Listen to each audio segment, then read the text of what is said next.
사회적으로 핫한 이슈를 키워드로 알아보는 핫키워드 시간입니다. 함유진 캐스터 안녕하세요. 안녕하세요. 네, 법적으로 보장된 연차와 휴가를 쓸 때도 회사와의 일정을 맞물려 망설이게 되는 경우가 종종 생기죠. 그렇다면 이보다 더 길고 긴 출산휴가와 육아휴직은 어떨까요? 법적으로 보장된 거지만 현실에서도 정말 보장되는 건지는 온도차가 컸는데요. 핫키워드에서 짚어보겠습니다. 시대를 거듭하면서 육아휴직 제도가 과거보다 보완되긴 했지만 여전히 현실적으로는 어려움이 큰 것 같은데요. 실제로 사용하는 분들은 얼마나 됐나요? 네, 출산휴가와 육아휴직이 도입된 지 각각 70년, 35년이 흘렀지만 여전히 제도 활용이 어려운 것 같습니다. 이번에 서울시 여성가족재단이 하반기 2달 동안 자녀를 키우는 서울시민 대상으로 한 조사를 보면요. 출산휴가를 쓴 사람은 45%에 그쳤고요. 육아휴직이 37%, 배우자 출산휴가를 사용했다는 이들이 24% 정도였습니다. 그 이유를 물으니 육아휴직 제도 사용할 때 어려움을 겪었다고 답한 이들이 전체의 47%나 됐고요. 육아 제도를 신청하면서 어떤 점이 가장 어렵다고 느꼈던 걸까요? 네, 제도를 신청하면서 가장 걱정됐던 요인을 물었더니 여성과 남성 모두 1위로 직장 내 경쟁력 약화를 크게 걱정했습니다. 실제로 직장갑질 129의 조사 결과를 봐도 출산 전후 휴가나 육아휴직 시 불이익을 받는 경우도 많았다고 합니다.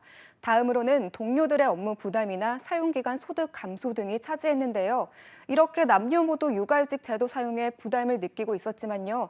자녀 돌봄과 관련한 분위기를 물은 질문에서는 남성과 여성 가운데 누가 더 부담을 느끼고 있었을까요? 아직은 현실적으로 아무래도 여성이 좀 더 부담을 느끼지 않았을까요? 네, 맞습니다. 여성들이 아무래도 자녀 양육에 시간을 더 쏟기 때문으로 보이는데요. 상사가 돌봄을 위한 제도를 사용하는데 업무상 불이익을 주거나 눈치를 준다고 답한 경우가 여성은 52%를 넘겼지만요. 남성은 43% 정도였습니다. 동료들이 눈치 준다고 답한 경우도 여성은 50%를, 남성은 이보다 10% 적었고요. 이런 환경 탓일까요? 여성이 자녀를 키우기 위해 직장을 그만두는 경우가 남성보다 압도적으로 높았습니다. 육아휴직 제도를 쓰면서 이렇게 신경 쓸 게 많다 보니 아예 육아 지원 제도 자체를 쓰지 않는 사람까지 생기는 거군요. 네, 앞서 양육자 28%는 육아 지원 제도 자체를 사용한 적이 없다고 답했는데요. 제도가 있지만 신청할 수 있는 분위기가 아니어서라고 응답한 비율이 30% 가까이로 가장 높았습니다. 경력이나 승진, 배치 등 불이익이 염려된다고 답한 예도 있었고요. 이렇게 분위기나 경력, 승진 등 직장 관련 응답 결과가 남녀 모두 40%에 육박하는 겁니다. 이렇게 서울시 여성가족재단 조사 결과를 살펴봤는데요.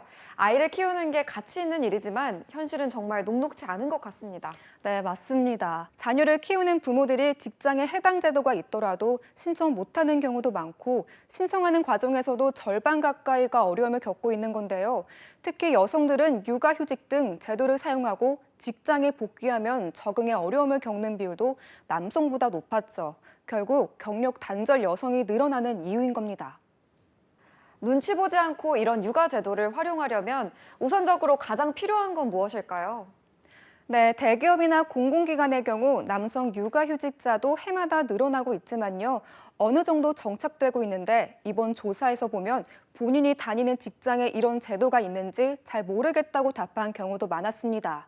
서울시 여성가족재단은 일하는 엄마와 아빠가 직장에서 눈치 보지 않고 자녀 돌봄 지원 제도를 활용할 수 있으려면 양육, 친화적인 기업 문화가 제도화되고 그럴 수밖에 없다고 조언했습니다. 네, 최근 OECD가 내놓은 출산율 통계에서 우리나라가 회원국 가운데 꼴찌를 기록하면서 충격을 줬는데요. 여러 제도를 마련한다고 하지만 정말 필요한 건 여성도 남성도 육아휴직을 당당하게 떠날 수 있는 실효성 있는 진짜 정책이지 않을까요? 지금까지 핫키워드 함예진 캐스터였습니다. 고맙습니다.